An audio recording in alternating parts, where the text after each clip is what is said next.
اور نوح کی طرف وحی کی گئی کہ تیری قوم سے جو لوگ ایمان لا چکے اب ان کے بعد کوئی ایمان نہ لائے گا، لہٰذا ان کے کرتوتوں پر غم کرنا چھوڑ دو اور ہماری آنکھوں کے سامنے اور ہمارے حکم کے مطابق ایک کشتی بناؤ، اور ان ظالموں کے بارے میں مجھ سے گفتگو نہ کرنا، یعنی سفارش نہ کرنا، یہ سب غرق ہونے والے ہیں۔ نوح علیہ السلام نے کشتی بنانا شروع کی تو جب بھی اس کی قوم کے سردار وہاں سے گزرتے تو وہ اس کا تمسخر اڑاتے، مذاق اڑاتے۔ پیغمبروں کا مذاق اڑایا گیا، اگر کوئی ہمارا اڑا لے تو ہم کیا چیز ہیں؟ نوح علیہ السلام نے کہا اگر آج تم ہمارا مذاق اڑاتے ہو تو ہم بھی ایک دن تمہارا ایسا ہی مذاق اڑائیں گے۔ یاد رکھیے دین کے راستے میں اکثر انبیاء کا مذاق اڑایا گیا۔ اور نوح علیہ السلام کو کیا کہتے تھے؟ پہلے تو تم نے نبوت کا دعویٰ کیا اور اب تو تم کشتی بنا رہے ہو، بڑھئی بھی بن گئے ہو۔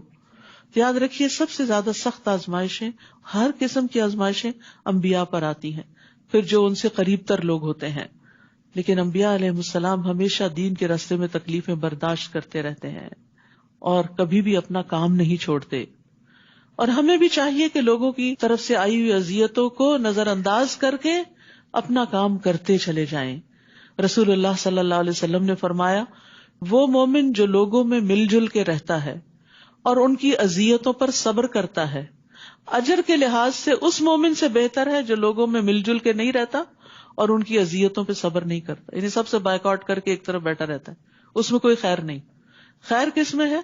لوگوں سے ملے جلے، کسی کی کوئی بات اچھی نہیں لگتی، کسی سے کوئی اسمیل آ رہی ہوتی ہے، کوئی آپ کو مس انڈرسٹینڈ کر رہا ہوتا ہے، کوئی آپ کو الزام دے رہا ہوتا ہے، کوئی آپ کے مشن کو نقصان پہنچا رہا ہے، کسی کے دھوکے اور دوغلے پن کا آپ کو اچھی طرح پتا ہوتا ہے، لیکن آپ ان کو چھوڑ نہیں دیتے، آپ خیرخواہی اور اصلاح کا کام جاری رکھتے ہیں، کیونکہ آپ کو اللہ سے اجر چاہیے۔ ان لوگوں سے کوئی مطلب نہیں، ان سے کسی صلے کی توقع نہیں رکھنی چاہیے۔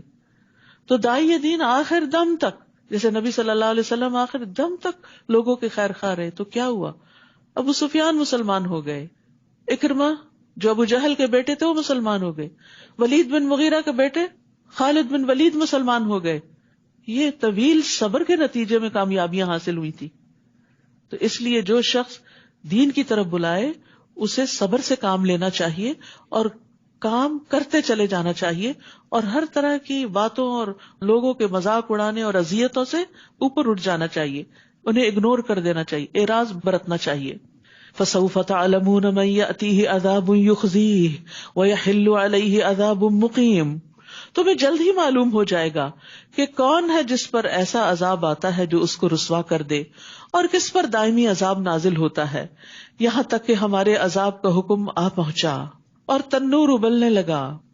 تنور سے مراد بعض مفسرین نے ایک خاص جگہ لی، لیکن عمومی رائے یہی ہے کہ زمین نے پانی اگلنا شروع کر دیا۔ تو ہم نے نوح علیہ السلام سے کہا کہ اس کشتی میں ہر قسم کے جانوروں کا ایک جوڑا یعنی نر اور مادہ رکھ لو، اور اپنے گھر والوں کو بھی سوار کر لو، بجز ان اشخاص کے جن کے متعلق پہلے بتا دیا جا چکا ہے کہ وہ ہلاک ہوں گے، اور جو ایمان لے آئے ہیں انہیں بھی سوار کر لو، اور وہ تھوڑے ہی لوگ تھے جو ان کے ساتھ ایمان لائے، کہا جاتا ہے کہ 80 لوگ تھے یا اس سے بھی کم۔ یہ 950 سال کی کمائی تھی، اتنا طویل صبر۔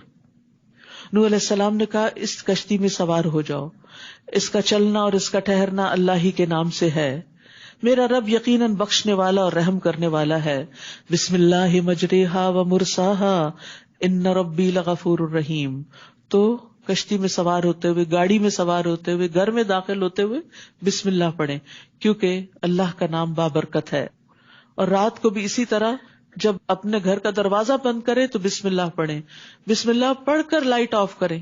کبھی یاد رہا ہمیں اس وقت بس ٹک کر کے بند کر دیتے ہیں، بسم اللہ پڑھنا بھول جاتے ہیں، تو آج سے اپنی یہ ہیبٹ بھی انشاءاللہ بنائیں۔ پھر اسی طرح بسم اللہ پڑھ کر چراغ بند کرو، بسم اللہ پڑھ کر پانی کا برتن ڈھانک دو، بسم اللہ پڑھ کر اپنے برتن ڈھانک دو، یعنی رات کو برتن کھلے نہیں رہنے چاہیے، کیونکہ سال کی ایک رات میں وبا اترتی ہے آسمان سے، بیماری اترتی ہے، اور جو کھلے برتن ہوتے ہیں ان میں گھس جاتی ہے اور پھر وہاں سے بندوں کو لگ جاتی ہے۔ تو اس لیے ہر چیز پر بسم اللہ، یعنی جس چیز میں آپ چاہیں کہ اللہ برکت ڈالے وہاں بسم اللہ پڑھیں، اللہ کا نام لیتے ہوئے انشاءاللہ خیر اور بھلائی ہی آئے گی۔ وہ کشتی ان لوگوں کو لیے چلے جا رہی تھی جبکہ ایک ایک موج پہاڑ کی طرح اٹھ رہی تھی، اتنی اونچی اس حال میں نوح علیہ السلام نے اپنے بیٹے کو پکارا جبکہ وہ ایک کنارے پہ کھڑا تھا. بیٹا ہمارے ساتھ کشتی میں سوار ہو جا اور کافروں کا ساتھ نہ دے. بیٹا بری صحبت کا شکار تھا. اس کی دوستی منکرین کے ساتھ تھی، دین کا مذاق اڑانے والوں کے ساتھ تھی، تو آخر میں بھی وہ انہی کے ساتھ تھا. اس نے کہا میں ابھی پہاڑ کی طرف جا کر پناہ لیتا ہوں جو مجھے پانی سے بچا لے گا. نوح علیہ السلام نے کہا آج اللہ کے عذاب سے بچانے والا کوئی نہیں مگر جس پر وہ خود ہی رحم کر دے، بس اللہ ہی بچا سکتا ہے. اتنے میں دونوں کے درمیان ایک لہر حائل ہو گئی جس سے وہ ڈوب کے رہ گیا. یاد رکھیے دنیاوی اسباب خواہ کتنے ہی مضبوط کیوں نہ ہو اللہ کی پکڑ سے نہیں بچا سکتے.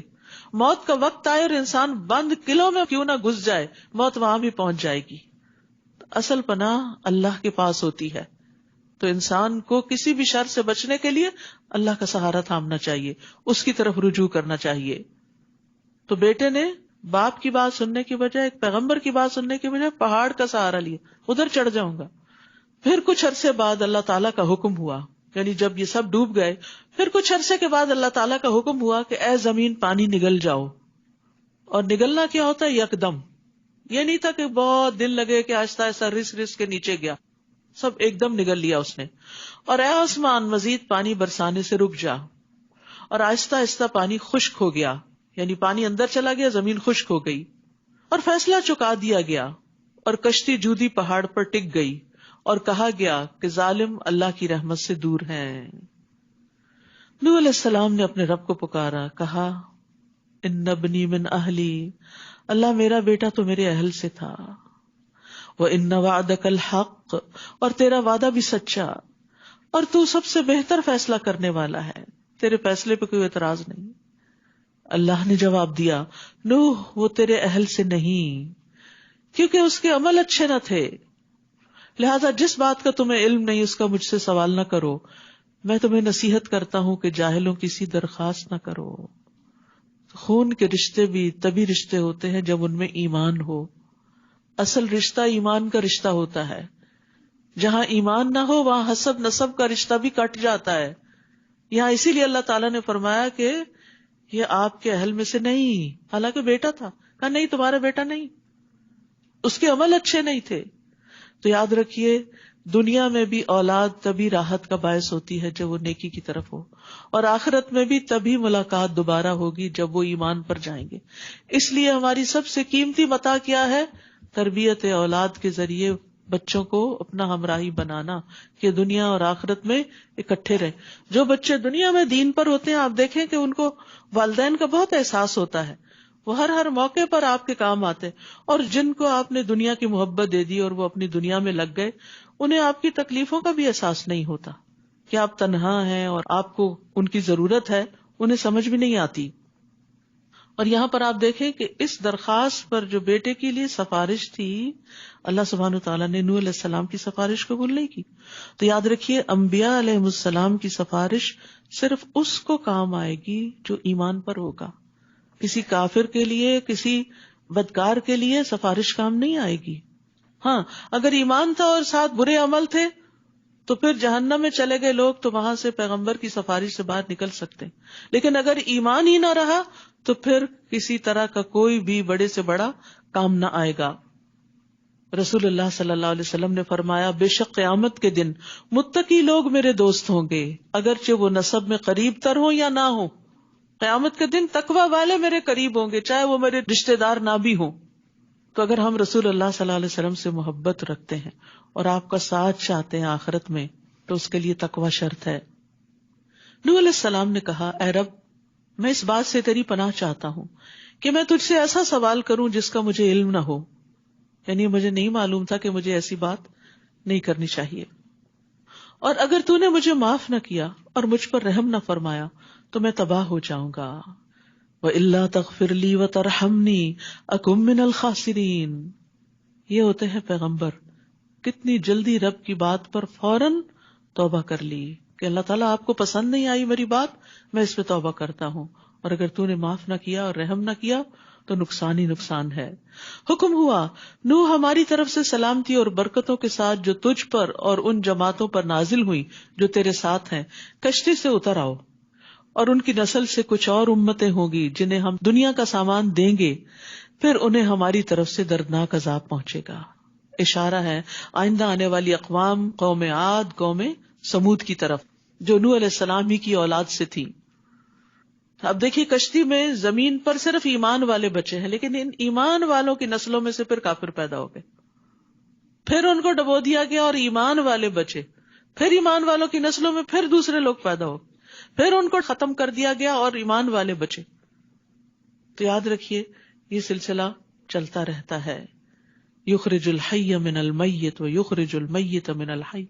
کبھی ایمان والے سے جو اولاد پیدا ہوتی ہے وہ کافر ہوتی ہے، اور کبھی باپ مسلمان نہیں لیکن اولاد مسلمان ہو جاتی ہے. اللہ کی شان ہے، اللہ کو پتا ہے ہدایت کس کو دینی ہے. ہمیں تو دعائیں کرتے رہنا چاہیے. تلک من انباء الغیب نوحیہا الیک. اے نبی یہ غیب کی خبریں ہیں جو ہم آپ کی طرف وحی کر رہے ہیں. اس سے قبل انہیں آپ نہیں جانتے تھے اور نہ آپ کی قوم. یعنی نوح علیہ السلام کا تفصیلی واقعہ آپ کو علم نہیں تھا، یہ وحی کے ذریعے ہم آپ کو سنا رہے ہیں. لہٰذا آپ صبر کیجئے کیونکہ انجام پرہیزگاروں ہی کے حق میں ہوتا ہے. آپ صلی اللہ علیہ وسلم کو یہ سارا واقعہ کیوں سنایا گیا؟ تاکہ آپ پر جو مشکلات کے پہاڑ ٹوٹے ہوئے ہیں ان میں آپ کو صبر آ جائے کہ صرف یہ مخالفتیں میری ہی نہیں ہو رہی، مجھ سے پہلے پیغمبروں کی بھی ہوئیں اور ان پر اور بڑی آزمائشیں آئیں. نوح علیہ السلام 950 سال تک مخالفت سہتے رہے لیکن انجام کار ان کے حق میں بہتر ہی ہوا. وَإِلَىٰ عَادٍ أَخَاهُمْ هُودًا. اور عاد کی طرف ہم نے ان کے بھائی ہود کو بھیجا. اس نے کہا اے میری قوم اللہ ہی کی عبادت کرو جس کے سوا تمہارا کوئی الہ نہیں. وہی دعوت ہے جو نوح علیہ السلام نے دی تھی. تم نے تو محض جھوٹ گھڑ رکھے ہیں، یعنی یہ جن بتوں کی تم پوجا کرتے ہو ان کی کوئی حقیقت نہیں. اے قوم میں تم سے کوئی صلہ نہیں مانگتا، میں دنیا نہیں اکٹھی کر رہا، میرا صلہ تو اس کے ذمہ ہے جس نے مجھے پیدا کیا. کیا تم سوچتے نہیں؟ اور اے قوم اپنے رب سے معافی مانگو، استغفار کرو، پھر اسی کے آگے توبہ کرو، یعنی گناہ چھوڑ دو. استغفار ہوتا ہے معافی طلب کرنا کہ اللہ ہمارے گناہ ڈھانپ دے، اور توبہ ہوتا ہے پلٹ آنا، گناہوں کو چھوڑ دینا. اس لیے استغفار اور توبہ جہاں ساتھ ساتھ آئیں تو یہ معنی بنتا ہے. الگ الگ دونوں میں پھر توبہ کا معنی یعنی گناہ چھوڑنا اور بخشش مانگنا آ جاتا ہے. تو توبہ کرو تو کیا ہوگا؟ تم پر موسلا دھار بارش برسائے گا، رحمت نازل ہوگی اور تمہاری موجودہ قوت میں مزید قوت کا اضافہ کرے گا. تم مجرموں کی طرح منہ نہ پھیرو. تو یاد رکھیے توبہ اور استغفار نعمتوں اور برکتوں کے دروازے کھول دیتا ہے. سورۃ نوح میں بھی آتا ہے کہ نوح علیہ السلام نے اپنی قوم سے کہا تھا فَقُلْتُ اسْتَغْفِرُوا رَبَّكُمْ إِنَّهُ كَانَ غَفَّارًا. تو میں نے کہا اپنے رب سے معافی مانگ لو، یقیناً وہ ہمیشہ سے بہت معاف کرنے والا ہے. وہ تم پہ بہت برستی ہوئی بارش اتارے گا، وہ مالوں اور بیٹوں کے ساتھ تمہاری مدد کرے گا، تمہیں باغات عطا کرے گا، تمہارے لیے نہریں جاری کر دے گا. تو یاد رکھیے کہ دنیا کے معاملات میں بھی جہاں انسان کو تنگی ہو، کوئی پریشانی ہو، وہاں استغفار کرنی چاہیے تاکہ رکاوٹیں دور ہوں، رحمتیں برسیں. بعض لوگ آتے ہیں کہتے ہیں کہ بچے نہیں ہیں تو ان کو استغفار پڑھنا چاہیے، اور ہم نے استغفار کی ساری دعائیں ایک کارڈ میں جمع کر دی ہیں سہولت کے لیے کہ انسان کو بہت دماغ پہ زور نہیں دینا پڑتا. کارڈ کھولے انسان اور پڑھنا شروع کر دے. رسول اللہ صلی اللہ علیہ وسلم نے فرمایا جو آدمی یہ بات پسند کرتا ہو کہ اس کا نامہ اعمال اسے خوش کر دے، یعنی اپنی بک آف ڈیڈز دیکھے اور خوش ہوتا جائے، تو اسے چاہیے کہ استغفار کی کثرت کر دے. یعنی ہم سب چاہتے ہیں نا کہ قیامت کے دن اپنی اعمال کی کتاب دیکھیں تو دیکھ کے خوش ہو جائیں. تو وہ اس وقت ہوگی جب استغفار زیادہ ہوگا، کیونکہ استغفار سے مزید نیکیاں بھی لکھی جائیں گی اور جو گناہ ہوں گے وہ مٹا دیے جائیں گے، تو صرف اچھائیاں ہی اچھائیاں آپ کے سامنے آئیں گی. وہ کہنے لگے ہود تو ہمارے پاس کوئی صریح معجزہ تو لایا نہیں، اور محض تیری باتوں سے ہم اپنے معبودوں کو نہیں چھوڑ سکتے اور نہ ہی تجھ پر ایمان لا سکتے ہیں. ہم تو بس یہ کہتے ہیں کہ ہمارے معبودوں میں سے کسی نے تجھے کوئی تکلیف پہنچا دی ہے تو اس لیے تم ایسی باتیں کرنے لگے ہو. ہود علیہ السلام نے جواب دیا میں اللہ کو گواہ بناتا ہوں، تم بھی گواہ رہو کہ جو کچھ تم شرک کر رہے ہو میں اس سے بیزار ہوں، میرا اس سے کوئی تعلق نہیں. اللہ کو چھوڑ کر باقی تم سب مل کر میرے خلاف جو تدبیر کر سکتے ہو کرو اور مجھے مہلت بھی نہ دو. سبحان اللہ، اتنے بے خوف ہوتے ہیں پیغمبر، اتنا یقین اور ایمان ہوتا ہے انہیں اپنی سچائی پر کہ وہ لوگوں کی دھمکیوں سے ڈرتے بھی نہیں ہیں. ہم تو اللہ کے راستے میں چھوٹی سی بات میں نہیں سن سکتے. اگر ہم نے کوئی اچھی بات کہہ دی اور ذرا کسی نے مخالفت کی تو ہم اپنا ورژن ہی بدل لیتے ہیں, ایکسکیوزز کرنے لگتے ہیں, فوراً معذرتوں پہ اتر آتے, نہیں وہ غلطی سے یہ بات ہو گئی تھی. حالانکہ حکم کیا, سچائی تو سچائی ہے, سچائی کو بیان کرنا چاہیے تاکہ لوگ مشکل سے بچیں, لیکن اس کے لیے بڑا حوصلہ چاہیے ہوتا ہے. انی توکلت علی اللہ ربی و ربکم, میں نے تو اللہ پر بھروسہ کیا جو میرا رب بھی ہے اور تمہارا بھی. کوئی جاندار ایسا نہیں جس کی چوٹی وہ نہ پکڑے ہوئے ہو, سب اس کے کنٹرول میں ہے. وہ چھوڑے گا تو ہی کوئی نقصان دے سکے گا, اور اگر وہ اذن نہ دے کسی کو نقصان دینے کو, کوئی بھی نہیں دے سکتا. کیا توکل ہے پیغمبروں کا, اسی لیے وہ اتنے بہادر ہوتے ہیں, اور اسی لیے وہ ساری مخالفتوں کا مقابلہ کر لیتے ہیں. تو ہمیں بھی اللہ سے توکل مانگنا چاہیے, اور توکل ایمان کا حصہ ہے. توکل کے بغیر ایمان کمزور ہے, ضعیف ہے. ان ربی علی صراط مستقیم, میرا رب یقیناً سیدھی راہ پر ہے. پھر اگر تم اعراض کرو تو میں جو پیغام تمہیں پہنچانے کے لیے بھیجا گیا تھا تمہیں پہنچا چکا, یعنی میں نے اپنا کام کر لیا. اب میرا رب تمہارے علاوہ دوسروں کو تمہارا جانشین بنائے گا. اب تمہاری شامت کا وقت قریب آ گیا اور تم اس کا کچھ بھی بگاڑ نہ سکو گے. میرا رب یقیناً ہر چیز پر نگران ہے. پھر جب ہمارا حکم آ گیا, یعنی عذاب کا حکم, تو ہم نے ہود کو اور جو لوگ اس کے ساتھ ایمان لائے تھے انہیں اپنی مرضی سے نجات دی اور سخت عذاب سے انہیں بچا لیا. یاد رکھیے, نیک اعمال کے باوجود اللہ کی رحمت ہی نجات کا باعث ہوتی. پیغمبر نے اپنا کام کر لیا, لیکن نجات کیسے ہوئی؟ برحمت منا, اللہ کی رحمت سے. آپ کتنی بھی محنت کریں کسی پروجیکٹ میں, اگر کامیابی حاصل ہو جاتی ہے تو آپ سوچیے میرے رب کا فضل تھا. کیونکہ بہت دفعہ ہم کوششیں کرتے ہیں, چاہے نیک کام کی کوششیں کریں, برابر نہیں ہوتی. اللہ کا فضل ہوتا ہے, رحمت ہوتی ہے تو کام اپنے نتیجے کو پہنچتے ہیں. اور یہ قوم عاد کی اجڑی ہوئی بستیاں ہیں. ان لوگوں نے اپنے رب کی آیات کا انکار کیا اور اللہ کے رسولوں کی نافرمانی کی, اور ہر جابر سرکش کے طریقے کی ہی پیروی کرتے رہے. یعنی پیغمبر کی بات چھوڑ کے اس کو ہلکا سمجھا اور سرکشوں کے پیچھے چلے رہے. آخر اس دنیا میں لعنت اس کے پیچھے لگی رہی اور قیامت کے دن بھی لگی رہے گی. دیکھو قوم عاد نے اپنے رب کا انکار کیا. دیکھو یہ عاد کے لوگ دھتکار دیے گئے جو ہود کی قوم کے لوگ تھے. تو جو اپنے رب کا انکار کرے اس کے لیے پھر ایک وقت کے بعد زندہ رہنے کا, عیش و عشرت کرنے کا کوئی حق نہیں رہتا. پھر وہ اپنے منطقی انجام کو پہنچ جاتا ہے. وَإِلَىٰ ثَمُودَ أَخَاهُمْ صَالِحًا قَالَ يَا قَوْمِ اعْبُدُوا اللَّهَ مَا لَكُم مِّنْ إِلَٰهٍ غَيْرُهُ. اور سمود کی طرف ہم نے ان کے بھائی صالح کو بھیجا. یہاں آپ دیکھ رہے ہیں کہ ہر پیغمبر کو قوم کا بھائی بتایا گیا. بھائی خیر خواہ ہوتا ہے نا, اور انہی کے اندر سے ہوتا ہے, اس لیے انہیں مانوس کرنے کے لیے پیغمبروں کو قوم کا بھائی بتایا گیا. اس نے کہا اے میری قوم اللہ ہی کی عبادت کرو. ہر پیغمبر نے یہی دعوت دی کہ لوگوں اللہ کی عبادت کرو, اللہ سے جڑ جاؤ. جس کے سوا تمہارا کوئی الہ نہیں, اس نے تمہیں زمین سے پیدا کیا اور اس میں آباد کیا, لہذا اسی سے بخشش مانگو اور اسی کی طرف رجوع کرو. بلا شبہ میرا رب قریب ہے, ہر ایک کی دعا قبول کرنے والا ہے. ان ربی قریب مجیب. یہ دو صفات بھی اللہ تعالیٰ کی بڑا حوصلہ دیتی. بندوں سے اگر ہمیں کوئی کام ہو, ان سے کوئی کام نکلوانا ہو تو انتظار کرنا پڑتا ہے, ان کے پاس جانا پڑتا ہے, میسج بھی چھوڑتے ہیں تو انتظار کرنا پڑتا ہے کہ کب سنیں گے, سن بھی لیں گے تو کیا ایکشن لینے کے قابل ہوں گے یا نہیں, ہماری کوئی مدد کریں گے یا نہیں. لیکن اللہ سبحانہ و تعالیٰ قریب ہے, اور مجیب کا مطلب ہے جو مانگتا ہے انسان وہ دے بھی دیتا ہے, اس کو تو صرف کن کہنا ہوتا ہے. تو اس لیے انسان کو کبھی بھی مایوس نہیں ہونا چاہیے. جب کبھی اداسی ہو, پریشانی ہو, دل پہ کوئی بوجھ ہو تو دعا مانگ کے کہا کرے ان ربی قریب مجیب, میرا رب قریب بھی ہے مجیب بھی ہے. کیونکہ اس طرح اللہ کے ناموں کے ساتھ جب انسان اللہ کو پکارتا ہے تو اللہ کی رحمت آتی ہے. اور یاد رکھیے خاص طور پر رات کے آخری تہائی حصے میں رب بہت قریب ہوتا ہے. نبی صلی اللہ علیہ وسلم نے فرمایا بندہ تمام اوقات سے زیادہ پچھلی رات میں رب کے قریب ہوتا ہے, سحری کے وقت. بس اگر ہو سکے تم سے تو اس گھڑی میں اللہ کو یاد کرنے والوں میں سے بن جاؤ تو ضرور بن جاؤ. یعنی اپنے اوپر لازم کر لو کہ رات کی آخری تہائی حصے میں اس کو پکارو.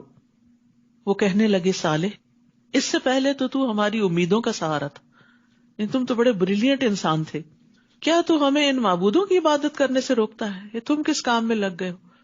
جو قوم کا طریقہ ہے اس کے خلاف چل پڑے ہو. کیا تم ہمیں ان معبودوں کی عبادت سے روکتے ہو جنہیں ہمارے آباء و اجداد پوج رہے ہیں؟ بس دلیل کیا تھی؟ پہلے سے ہوتا آیا. اور جس بات کی تو دعوت دیتا ہے اس میں ہمیں ایسا شک ہے جس نے ہمیں بے چین کر رکھا ہے. یعنی نہ ماننے کے ہیں اور نہ چھوڑنے کے ہیں. حق جب سامنے آتا نا، انسان کا دل دماغ اس کو سمجھ رہا ہوتا ہے کہ یہ حق ہے، اور پھر انسان اپنی خواہشات کی بنا پر اس کا انکار کرتا ہے تو پھر یہی بے چینی لاحق ہو جاتی ہے. مثلاً کوئی ضرورت مند آپ کے پاس ہے، اس نے کچھ مانگا اور آپ کے پاس دینے کے لیے تھا بھی اور آپ نے نہیں دیا، تو پھر دل کی کیفیت کیا ہوتی؟ پہلے والا اطمینان تو نہیں ہوتا، ایک ملامت کی کیفیت ہوتی ہے، اضطراب کی کیفیت ہوتی ہے. تو انسان کو بہت سے مسائل میں مفتی فتویٰ دے بھی دیتے ہیں، لیکن پھر بھی دیکھنا چاہیے کہ ضمیر کیا فتویٰ دیتا ہے، اندر کیا کہتا ہے. کیونکہ مفتی آپ کے سارے حالات کو نہیں جانتا ہوتا، آپ زیادہ بہتر جانتے ہوتے ہیں کہ آپ کی پوزیشن کیا ہے اور آپ کو کیا کرنا چاہیے. کہتے ہیں نا استفت قلبک ولو افتوک، دل سے فتویٰ لو خواہ لوگ تمہیں فتویٰ دے بھی دیں، یعنی وہ کرو جس سے تم اللہ کو راضی کر سکو. صالح نے جواب دیا اے میری قوم، بھلا دیکھو اگر میں اپنے رب کی طرف سے ایک واضح دلیل پر ہوں اور اس نے مجھے اپنی رحمت یعنی نبوت سے بھی نوازا ہوا ہو، پھر میں اس کی نافرمانی کروں تو اس کے مقابلے میں کون میری مدد کرے گا؟ تم تو میرے نقصان ہی میں اضافہ کر رہے ہو، یعنی اس طرح کے مشورے دے کر مجھے خسارے کی طرف لے جا رہے ہو. اور اے قوم، یہ اللہ کی اونٹنی ہے جو تمہارے لیے ایک معجزہ ہے، کیونکہ وہ چٹان سے برآمد ہوئی تھی، نارمل طریقے سے بچہ نہیں پیدا ہوا تھا، اور وہ ساری قوم نے دیکھا تھا کہ وہ کہاں سے آ گئی. اللہ کی زمین میں اس کو چرنے دو، اسے کوئی تکلیف نہ پہنچانا، ورنہ تمہیں بہت بڑا عذاب آئے گا. مگر انہوں نے اس کی کونچے کاٹ کر مار ڈالا. تو صالح نے کہا اچھا اب صرف 3 دن اپنے گھروں میں مزے کر لو، یہ ایسا وعدہ ہے جو کبھی جھوٹا نہیں ہو سکتا. یعنی پہلے سے اب ان کو انجام بتا دیا گیا کہ شاید اب بھی توبہ کر لیں. اب آپ دیکھیں یہاں پر کونچے تو ایک شخص نے کاٹی تھی، قدار بن سالف، لیکن ساری قوم کو اس میں الزام دیا گیا. کیوں؟ کیونکہ وہ سب دل سے ساتھ تھے. تو بہت سی چیزوں میں نیت کے ساتھ فیصلہ ہوتا ہے، چاہے اوپر سے آپ کا عمل کچھ بھی ہو، لیکن دیکھا یہ جاتا ہے کہ دل میں کیا تھا. تو یہاں چونکہ ساری قوم یہی چاہتی تھی کہ اونٹنی کو ختم کیا جائے، وہ سارا ہمارا پانی پی جاتی ہے اور ہمارے لیے ایک عذاب ہو گئی ہے، کیونکہ انہوں نے خود ہی مانگی تھی، تو اب وہ ان کے لیے آزمائش ہو گئی. پیغمبر نے منع بھی کیا لیکن وہ باز نہیں آئے. تو جب ایک بندے نے وہ غلط کام کیا اور سب نے اس کی تائید کی تو سب ہی مجرم قرار پائے. اسی طرح اگر کوئی شخص کسی کو خود قتل نہیں کرتا، صرف اس کو مشورہ دیتا ہے یا اشارے سے کہتا ہے کہ کرو اس کو قتل، تو وہ بھی قاتل قرار پاتا ہے.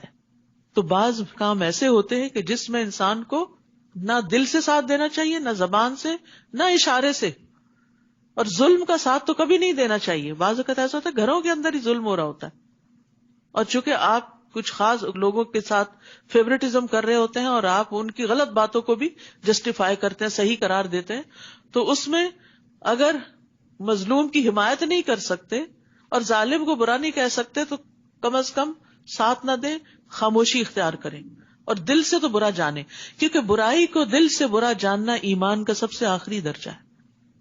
فَلَمَّا جَاءَ أَمْرُنَا نَجَّيْنَا صَالِحًا وَالَّذِينَ آمَنُوا مَعَهُ بِرَحْمَةٍ مِنَّا، پھر جب ہمارے عذاب کا حکم آ گیا تو ہم نے صالح کو اور ان لوگوں کو جو اس کے ساتھ ایمان لائے تھے اپنی رحمت سے اس عذاب اور اس دن کی رسوائی سے بچا لیا. بلا شبہ آپ کا رب طاقتور اور غالب ہے. اور جن لوگوں نے ظلم کیا تھا انہیں ایک دھماکے نے آ پکڑا جس سے وہ اپنے گھروں میں اوندے منہ پڑے رہ گئے. جیسے پرندے گرتے ہیں نا مر کے تو منہ کے بل اور پیٹ کے بل پڑے ہوتے ہیں، ایسے ہی اس زلزلے سے یہ سب اوندے منہ جا گرے، جیسے وہ وہاں کبھی آباد ہی نہ ہوئے تھے. حالانکہ بڑی شان و شوکت کی زندگی بسر کر رہے تھے، لیکن ایک آواز نے اور ایک زلزلے نے ان کی ساری شان و شوکت ختم کر دی. دیکھو سمود نے اپنے رب کا انکار کیا، دیکھو سمود بھی دھتکار دیے گئے، اللہ کی رحمت سے دور کر دیے گئے۔ وَلَقَدْ جَاءَتْ رُسُلُنَا إِبْرَاهِيمَ بِالْبُشْرَى، اور بلا شبہ ہمارے رسول یعنی فرشتے ابراہیم علیہ السلام کے پاس خوشخبری لے کر آئے، اسحاق علیہ السلام کی ولادت کی۔ تو ابراہیم علیہ السلام کو سلام کیا تو انہوں نے سلام کا جواب دیا، وعلیکم السلام، اور تھوڑی ہی دیر گزری تھی کہ وہ مہمانی کے طور پر ایک بھنا ہوا بچڑا لے آئے۔ مہمان سے پوچھا نہیں جاتا کچھ کھاؤ گے، انہوں نے پوچھا نہیں کہ تم کون ہو، کس مقصد سے آئے ہو، کیا ہے، انہیں بٹھایا اور فوراً جا کر بہت سا کھانا لے آئے۔ یعنی بعض اوقات ایسا ہوتا ہے نا کہ ہم صرف کپ میں ایک چیز بنا کے کسی کو پیش کر رہے ہوتے ہیں، ٹھیک ہے کبھی ایسا بھی ہوتا ہے، لیکن اگر مہمان دور سے آئے ہوں، اجنبی ہوں، تو کھانے پر ان کا حق ہوتا ہے، اور کھانے میں زیادہ کھانے کا حیثیت کے مطابق اہتمام کرنا چاہیے۔ سب سے پہلے مہمان نواز جو بہترین مہمان نواز تھے، جن کی قرآن میں بھی تعریف کی گئی، وہ ابراہیم علیہ السلام تھے۔ وہ اللہ کے دوست تھے، اور یہ ایک بہت بڑی خوبی ہوتی ہے جس کی اللہ تعالیٰ کچھ لوگوں کو بہت توفیق دیتا ہے۔ تو یہاں پر انہوں نے فوراً مہمان نوازی کی، لیکن اس مہمان نوازی میں تکلفات سے بچنا چاہیے، کیونکہ وہ مہمان پر بھاری گزرتی ہیں۔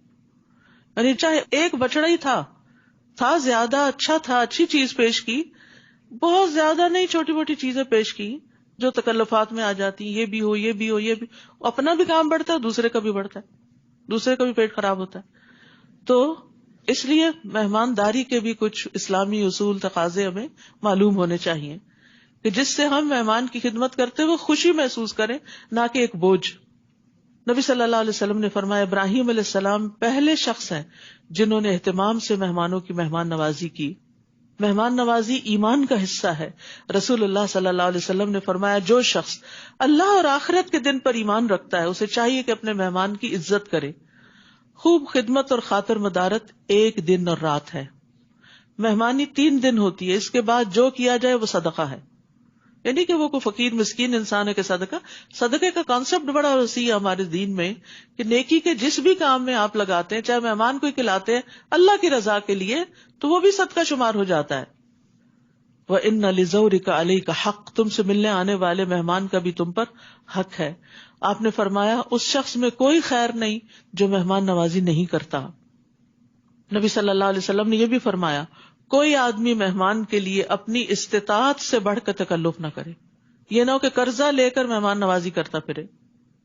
انس رضی اللہ عنہ کہتے ہیں ہم عمر رضی اللہ عنہ کے پاس تھے تو آپ نے فرمایا ہمیں تکلف اختیار کرنے سے منع کیا گیا ہے، جیسے قرآن مجید میں آتا ہے وما انا من المتکلفین،